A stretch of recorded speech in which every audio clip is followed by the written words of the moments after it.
Rematando o verán, unha temporada alta de perda de obxectos, especialmente en cidades turísticas como Santiago, tal e como nos conta de seguido a Policía Local de Santiago.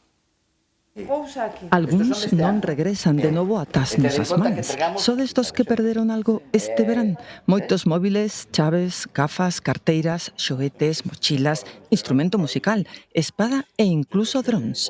Entramos na oficina de obxectos perdidos da Policía Local de Santiago. O que máis me sorprendeu desde que estou a cargo desta oficina é a gran cantidad de colaboración ciudadana na entrega de obxectos perdidos.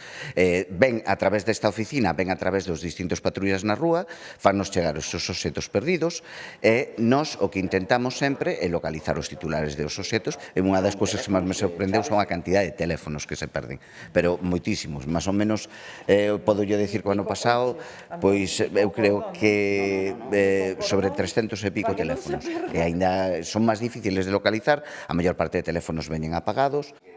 Dende que alguén atopa un obxecto en calquera lugar, hai todo un proceso de custodia nesta oficina tan especial e hai un teléfono e unha web para facilitar o rexistro en cada caso. Metemos ano, un número de rexistro, que neste caso lle correspondería xa ao 1042, a fecha no que se registra o obxecto, quen o entrega, e despois unha descripción, e se ten documentación, pois nome e apelidos. Hai algún obxecto de valor, incluso hai moita xente que ten entregado aquí cartos que atopa na rúa e entrega aquí. É importante ter esa identificación da persona que fai a entrega, porque, según a normativa, aos 2 anos de entregada, se non damos localizado o titular do obxecto, a titularidade dese obxecto pasa a ser da persona que entrega, efectivamente.